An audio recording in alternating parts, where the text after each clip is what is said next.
आप हमको एक बात बता दीजिए, मैं बहुत गौर से पूरे देश के लोगों से कहना चाहूंगा, राम मंदिर की यदि इतनी फिक्र है, हम सबको फिक्र है, राम मंदिर हो चाहे दुनिया का कोई भी चीजें हो, तो आप उन हिंदुओं की जो दलित हैं, एसटी एससी हैं, जो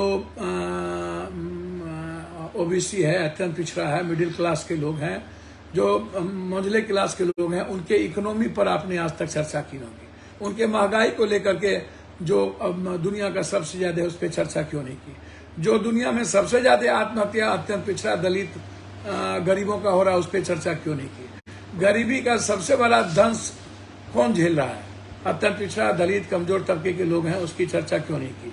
आपने कभी उसके आरक्षण पर चर्चा क्यों नहीं की। आपने जिसकी जितनी जनसंख्या उतनी भागीदारी पर चर्चा क्यों नहीं की। सबसे ज्यादा बलात्कार की घटना कमजोर, वंचित, गरीब और दलित तबके के आप उठा के देख लीजिए, जितनी घटना दलित की बलात्कार की बिहार में हुई है, आप निकलवा लीजिए थाना या अस्पताल जहां से भी, उसमें आपको या तो दलित आएंगे, कमजोर आएंगे, वंचित आएंगे, गरीब आएंगे। वो किसी बड़े अमीर घराने का, नेताओं का, पदाधिकारियों के परिवार से नहीं होता है।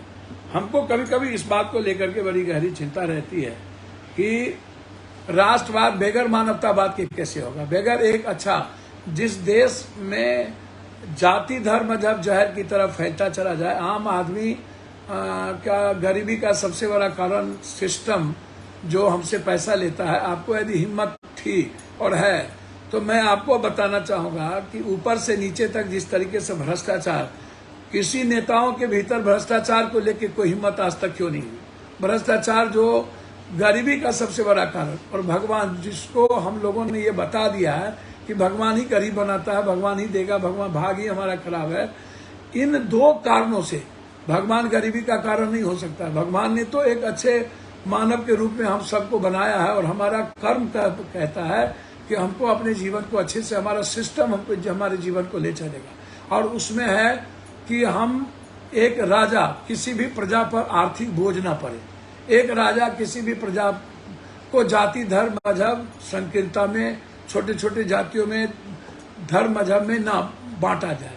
समाज, देश को एक राष्ट्र, एक देश के रूप में, एक परिवार के रूप में देखा जाए। लेकिन आप उस पर तो कभी चर्चा करते नहीं है। राष्ट्र का मतलब आपका कंप्लीट रूप से पाकिस्तान, हिंदू मुसलमान, कब्रिस्तान, शमशान, ईद बकरीद के अलावे कोई बात आज तक राष्ट्र की बात में चाइना नहीं आता है, राष्ट्र के बात में अंदेश नहीं आता है, राष्ट्र के बात में जो हम सबसे ज्यादा नजरिया से गरीब हैं ये नहीं आता है।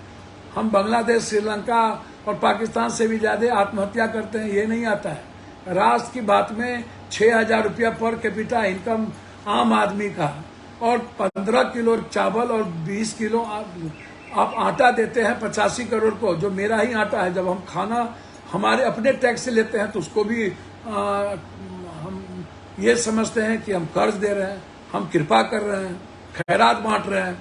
जबकि 10 आदमी है जिसके पास 40% दौलत है, 100 आदमी है जिसके पास 54 करोड़ लोगों की दौलत है, प्रतिशत लोगों की दौलत है, और वो टैक्स देता है 3%। और रेस्ट जो लोग हैं, चाहे वो जो भी हिंदू हो, मुसलमान हो, सिख हो, जो रेस्ट लोग हैं वो हिंदू नहीं है।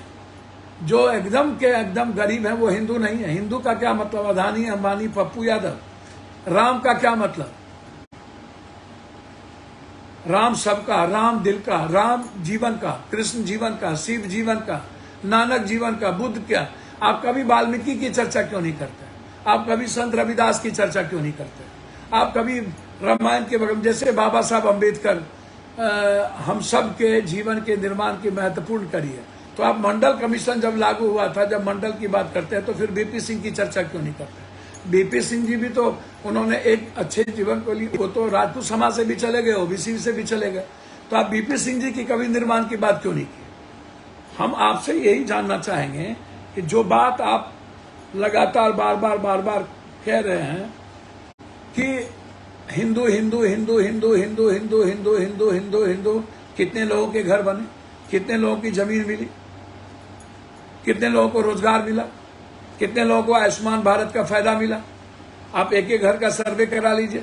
कितने लोगों को जनधन योजना 50,000 रुपया में मिली, कितने लोगों को स्किल और स्टार्टअप का हुआ? आप उठाइए। हिंदू का मतलब मंदिर नहीं है, हिंदू का मतलब है एक अच्छी जीवन जीना। हिंदू का मतलब गरीबी नहीं है, हिंदू का मतलब बेरोजगारी नहीं है, हिंदू का मतलब महंगाई नहीं है, हिंदू का मतलब यौन उत्पीड़न नहीं है। हिंदू का मतलब महिलाओं का सम्मान को खत्म कर देना नहीं है। हिंदू का मतलब यूथ की जिंदगी के साथ खिलवाड़ करना नहीं है। हिंदू का मतलब मजदूरों को कंप्लीट रूप से दयारी मजदूर बटेदारी पर भी खत्म कर देना नहीं है। हिंदू का मतलब होता है सबका साथ, सबका विकास का मतलब होता है कि सब एक परिवार। और हिंदू जो सनातनी हिंदू है वो दूसरों के लिए जीते हैं, और उसकी आर्थिक आजादी, उसका स्वावलंबन, उसके जीने के तरीके, उसके लिए रोजगार, उनको right of education, compulsory education and common education, compulsory health और कॉमन हेल्थ, सबके लिए एक तरह का स्वास्थ्य चिकित्सा, कैंसर, टीबी, ब्रेन ट्यूमर पर किसी को टीबी पर, कैंसर पर, इस सब पर बोझ ना पड़े, इलाज उसके सही ढंग से हो जाए। कौन सा प्राइवेट, यदि अस्पताल अच्छा होता है तो 80 लाख 1000 करोड़ के प्राइवेट अस्पताल खुलते हैं।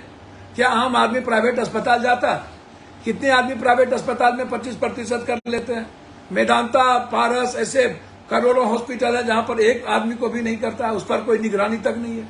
क्या आपने प्राइवेट अस्पताल पर कभी निगरानी बनाई? क्या आपने कोई कोड ऑफ कंडक्ट बनाया सरकारी स्कूल पर?